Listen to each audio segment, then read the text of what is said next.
Being a realtor, I don't know if you know realtors, I'm sure you do, but it is a grind. Let me tell you, like if you want to do well, you can make a ton of money. Like I went from 0 to 400K in 4 years. Like you can make so much money, but you sacrifice so much. This is your daily real estate syndication show. I'm your host, Whitney Sewell. Today, our guest, she grew up in real estate, but her title or what she did in real estate has changed a few times, and she is going after it and doing big things now. And so Sarah Miskelly, she grew up in real estate with her father, but helping manage investment properties. And that was since she was 16, if not earlier, it sounded like. But by 24, she entered real estate sales, became recognized as in the industry of selling over $55 million in real estate and winning top agent under 30 3 years in a row. No doubt she is a hustler. She's willing to go after it and make it happen. But simultaneously, she grew her real estate portfolio in Canada, the US, and internationally. She now teaches other ambitious women in business how to generate passive income and build wealth with apartment investing. She also mentioned a virtual summit that she's got coming up in September. You'll hear her talk about that as well. I'd recommend you check that out. I know you're going to learn a lot from Sarah today.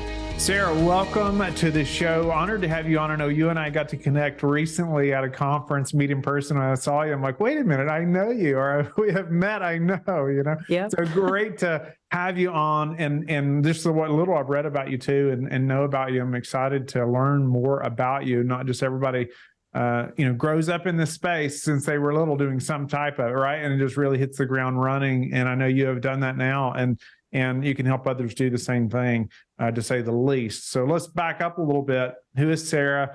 Man, how did you get into real estate? Obviously the syndication business, but I know you have a background in real estate. So let's hear a little bit about that.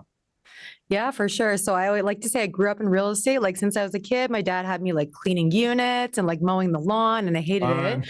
But hey, look, hard work pays off, right? So I was doing that as a kid, and then, I was helping manage the properties. And then by 24, I was like, look, let's get into the sales side of real estate to really develop that skill set.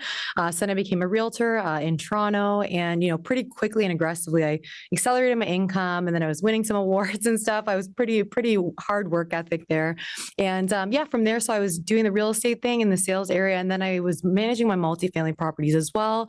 And then I was like, I was really struggling with it because my income wasn't sustainable, right? Like I was seeing that the cost of running these properties was really kept going up. And then in Toronto, we have very, very strict tenant regulations. So you'd see properties where you can only raise rent by like $20 or so, but my expenses will go up by thousands. So I really said, hey, like I want to see if there's other opportunities for investing. I'd previously invested passively with like private lending, mortgages, and I found out about apartment syndications. And actually your show was one of my podcast university forays into apartment syndications. And then I also I wanted to pursue USD dollars as well and make some money there. So I discovered the industry, and here I am. It's very quick right there. Of a number of years, but many things. You said you started managing multifamily properties. Was that something that you all had in your family, or some maybe you were managing for others, some you had purchased? What was that? Yeah, for sure. So my dad, he came from, Croatia. It was a kind of that classic Euro story. And he started purchasing multifamily assets, smaller ones, like 5 or 6 doors in Toronto. So that was kind of the family business. And I always helped with that. And then, as I kind of got older and stuff, I started to acquire some of my own. And so that's what I was managing on my own. And then as well, just passively investing on the side. Why not just stay a realtor, invest passively, as opposed to going and doing your own thing like this? Being a realtor, I don't know if you know realtors, I'm sure you do, but it is a grind. Let me tell you, like if you want to do well, you can make a ton of money. Like I went from 0 to 400K in 4 years. Like you can make so much money, but you sacrifice so much. And I had 2 little kids, and I was just like, I don't want to be in hustle culture anymore and be grinding this hard. And I knew that there were other and better ways to make money. And I had a taste of it here and there.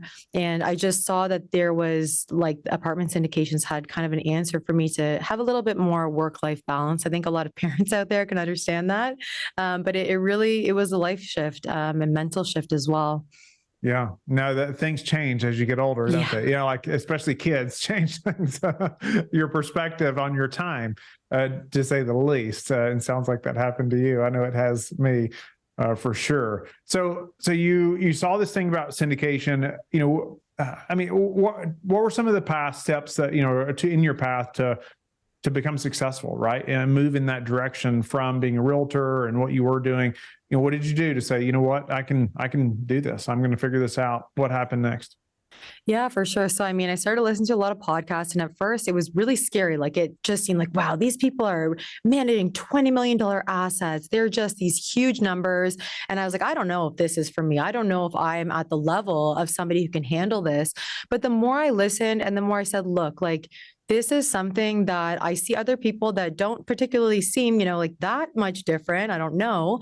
But I thought, let me try it out. Right. And then I actually joined a mentorship group, and that was a huge benefit add to me. I've always had coaches when I was in my real estate business, but it really shows you that there's a lot of support in this industry, and you can come in and be successful and leverage other people's success as well, to accelerate your growth in the industry. So I think a lot of it's mental, where you kind of see this apartment syndication space as, out of reach for you.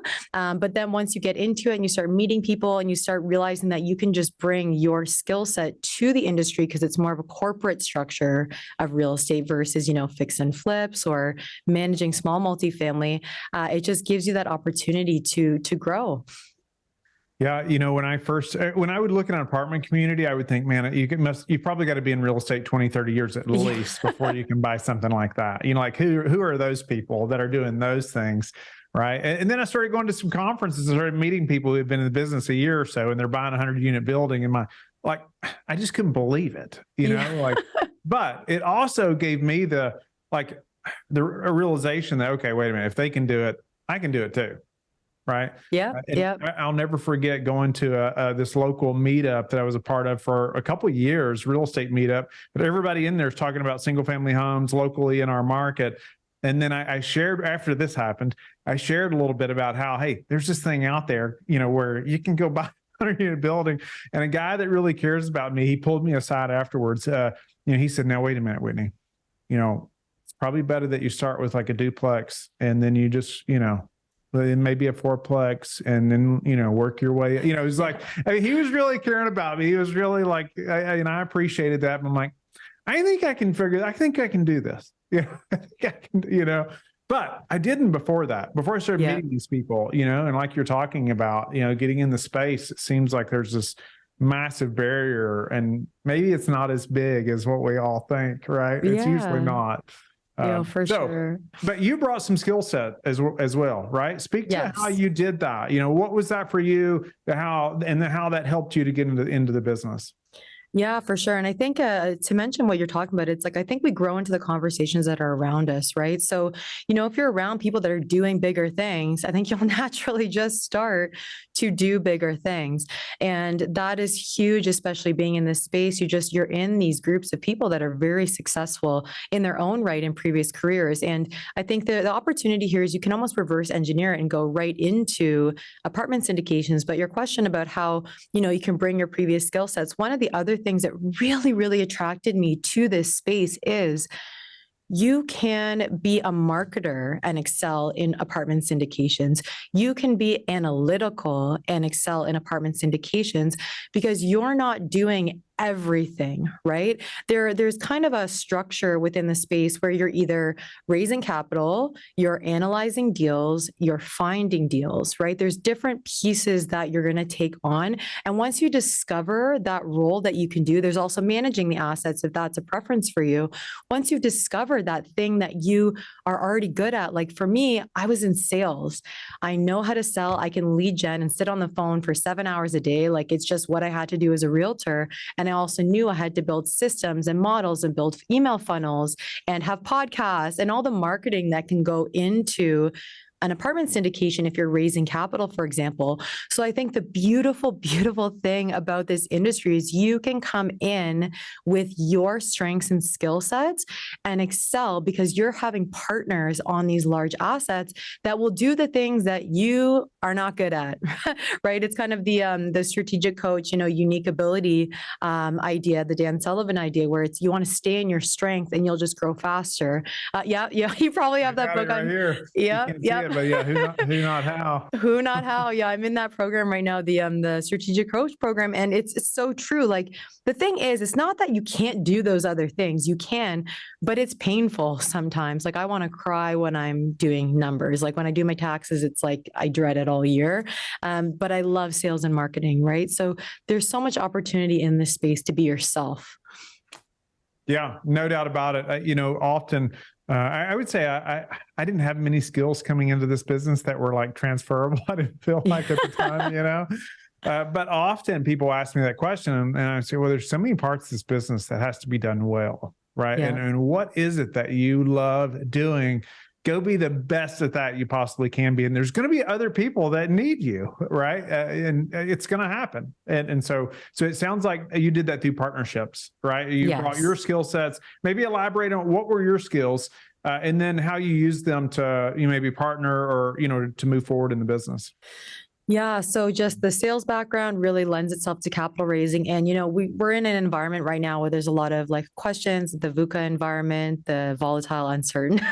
That was talked about at the conference we were at, but just there's capital is required right now. A lot of people have gotten a little bit more cautious about investing, whether that's in syndications or any kind of investment right now, just because they're watching the market. So I know, for example, in the groups and partnerships that I'm in, they wanted capital raisers. They wanted people that are coming in and saying, I will work my tail off to raise capital for these deals because that's what I know how to do from another job or industry, right? So that's kind of what I brought to the table. And, that actually has created a lot of good partnerships because people, like I said, they want it. So these are high level people that have had a lot of success, but they're looking for new people that are eager and hungry and ready to do the work, right? Yeah, no doubt about it. No doubt about it. What about how you educated yourself? How you furthered, you probably had some coaching or not, or, how did you see that coming into this industry? I know you maybe you mentioned having coaches in other careers, right? Or, in real estate, but then what about syndication? Yeah. So syndications, a lot of podcasts, your podcast in particular. There was another couple of podcasts I was listening to. So I would listen to them all the time. You can really start to see patterns when you're listening to them, getting an idea of the whole industry itself, reading a lot of books. I read some capital raising books by some people in the industry as well. What is that one called? The one by DeRosa. I don't remember the name right now, but there's a few really good books that I read and essentially just educated myself. And then for me, you might have it on your shelf. I've got it at home, I think. I know Matt well, but I think it's called Matt. Raising Capital. Matt DeRosa. Yeah. And then Hunter S. Thompson. I listened to his podcast as well. It's about raising capital. So you just kind of educate yourself, as much self-education as you can. And in the world we live in with tech and the internet, like you can really learn a lot, right? Without paying for it. Then as well, when I was like, look, I want to, accelerate my growth and actually get into the circles that will help me do that. That's when I said, I'm going to join group that actually is specifically involved in apartment syndications. And how I found them is I went into Bigger Pockets forums. I looked at which groups were being recommended. I interviewed with a few, kind of felt them out. They all have kind of different structures. So you're really going to want to look at yourself. Okay, like am I in a sub coaching model where, maybe I'm not talking to the head person, but they have sub coaches. And if that's the kind of model that works for you, because maybe there's more people in that group, so there's more opportunity for capital raising or partnerships, that could work for you. I went for a different group. I'm in Think Multifamily. And with them, I have access to Mark. He's the one leading the group. And it's a little bit more of an intimate group. And that really spoke to me. I really liked the people that were in it. They were, ex-CEOs, doctors, optometrists. So I liked that kind of environment. And that has really gotten me further faster because I had a network essentially built for me when I entered that. Yeah, I love that. And so many times people just see the price tag of a coaching platform like that, and they do not think about, especially if they haven't been in business yet or done some kind of entrepreneurial thing like that. They don't put value on the network that you're gaining. Like this individual, like including myself, like it's taken a long time to build a network, right, and a reputation and all those things, and have all these connections, or to build a team where if you're helping somebody, where you can just say, oh yeah, Sarah, I use this attorney over here. Well, I just saved you so much time, right? Yep. Figuring out who you need to use, right? Well, I've already done that, and whatever, the other providers may be. But I've known Mark a long time. Great guy. I love Think Multifamily. We know them so well and think a lot of them. But talking about, how then you got a big jump starter or propelled yourself moving forward, with investors and marketing yourself. How did you start putting yourself out there to start building your own base of investors and network and all that? Yeah, for sure. So essentially, we all have to have our landing page, our website. They're all pretty funny. Sometimes I look at them and I'm like, this was made in 1990, but these people are raising millions of dollars, right? But that's really, having a foundational piece. And then for me, I was looking at which platforms am I going to focus on, because you don't want to spread yourself too thin. So for me, I said LinkedIn is more of an area where there's going to be people with more money, right? Because if you invest in these deals, you have to have a certain amount of money. Let's be realistic. So I went on LinkedIn, just started sharing a bit what I was up to. And once you start posting, people in your network that have known you for a long time, they will start asking questions. They're curious. When you have investments that these people can make money, they are interested. It's something new. It's novel at some level. So just sharing on LinkedIn as well. Actually, I was at a conference the other day, and the gentleman speaking, he's like, your investors are in your phone. They're in your phone already. So even just going into my cell phone and going through probably the thousands, it's shameful. There's so many people in that phone, and they're called XY property realtor from when I was a realtor, but going through them and just finding these people that I forgot about, and then just reconnecting with them or adding them on LinkedIn if I don't want to randomly message them, so that they can start seeing what I'm up to again. And then they end up reaching out to me and they say, hey, do you want to grab dinner? And that's kind of the way to start building that momentum.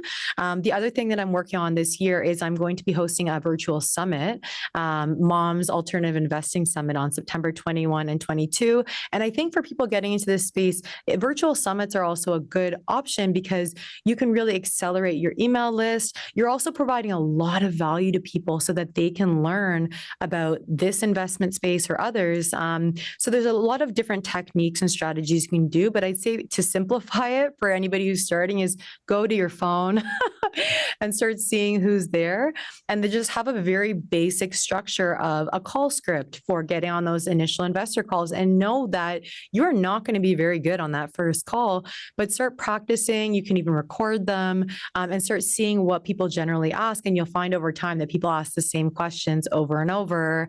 And that's how you kind of just start becoming more natural in it.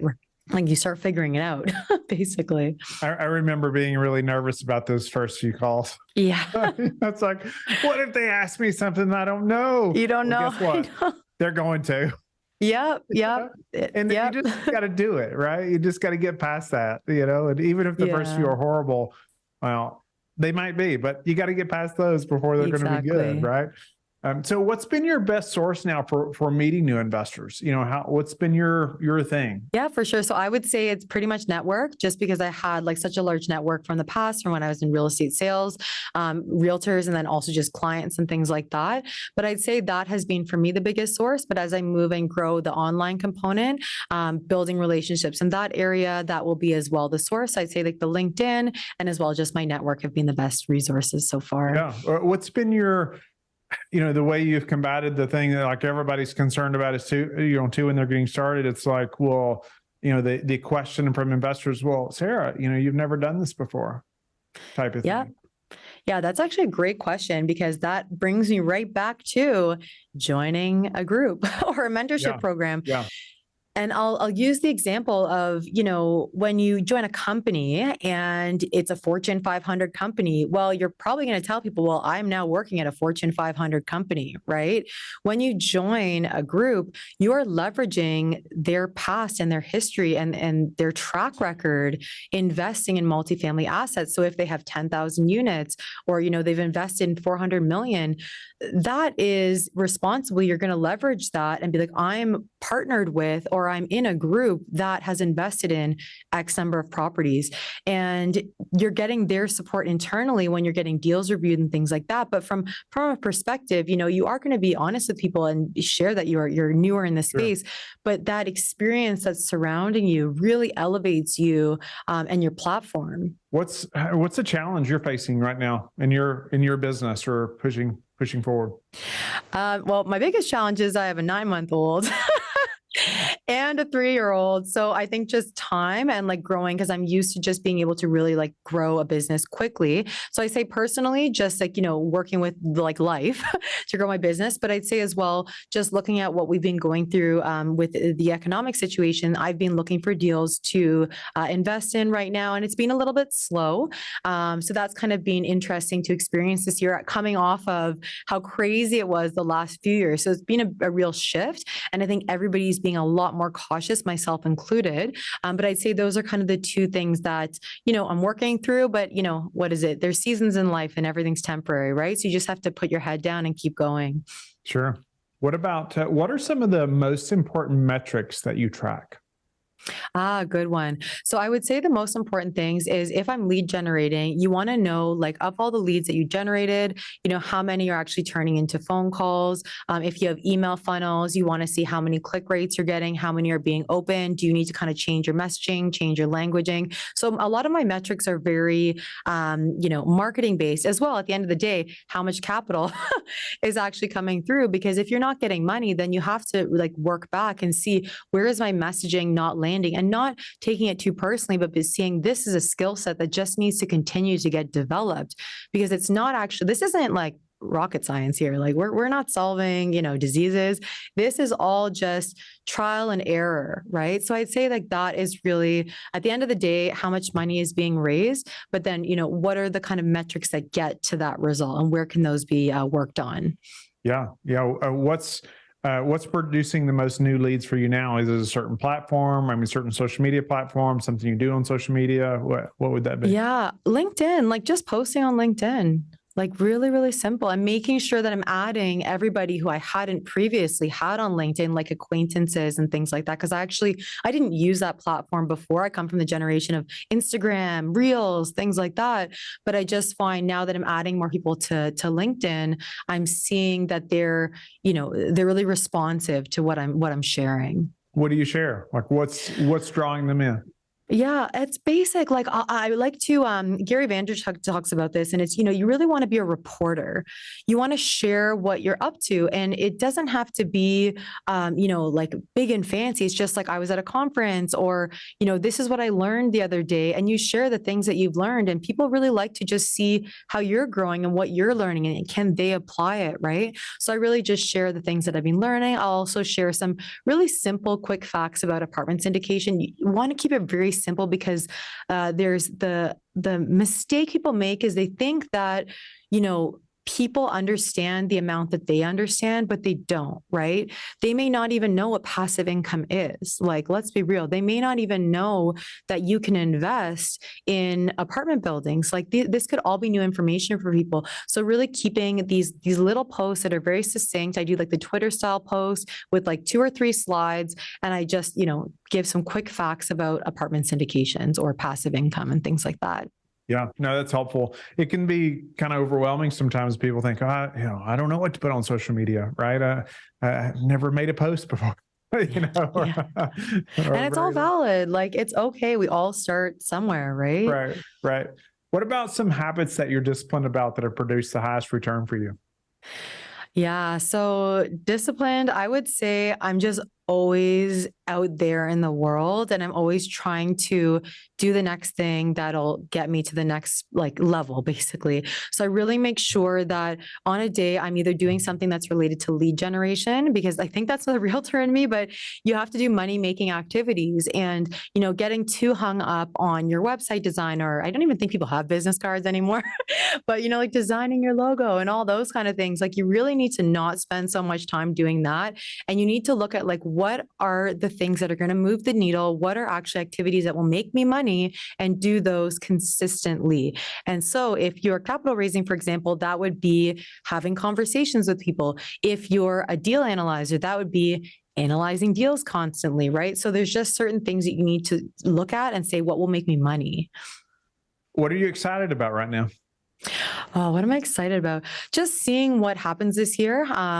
Just seeing what's going to come through in Q3, Q4 with kind of deals that are going to open up, and just seeing how the space changes and shifts with, a lot more people are more cautious, but as well, there's always opportunity in any market. So I'm excited to kind of see like the deals that are going to be coming through. And I think that's really it for me. And just growing in the industry and meeting more people. That's been a really great experience, just the people that I've met as well. And how do you like to give back? Oh man, I love educating. I love mentoring. Like something about it, just seeing somebody else kind of like excel and learn and grow. For example, I was talking to this girl the other day, and she's never, invested in syndications, and we're just been messaging each other through WhatsApp. And I've been sending her audio messages and being like, this is what an LP is, this is what a GP is, this is how you're going to figure out how to invest, and just I like that. Like each one teach one. That's kind of the way I like to live. So that's kind of how I give back. Yeah, that's awesome. Sarah, pleasure to have you on the show and to see you again. And just encouraging, I know, to me and the listeners hearing about your story and just jumping in how you've used your skill set and coaching, and even, thinking about too, being from Canada, and now you're investing in the US, and I'm like, we have an advantage of living here, right? Yeah. You're making it happen. You're not letting that hold you back. And so just appreciate you being willing to share and tell the listeners how they can get in touch with you and learn more about you. Yeah, for sure. So you can go to my website. It's highlycapital.com. As well, I have a podcast called the Endless Wealth Podcast. And I am going to be having my Mom's Alternative Investing Summit on September 21 and 22. Thank you for being with us again today. I hope that you have learned a lot from the show. Don't forget to like and subscribe. I hope you're telling your friends about the Real Estate Syndication Show and how they can also build wealth in real estate. You can also go to lifebridgecapital.com and start investing today.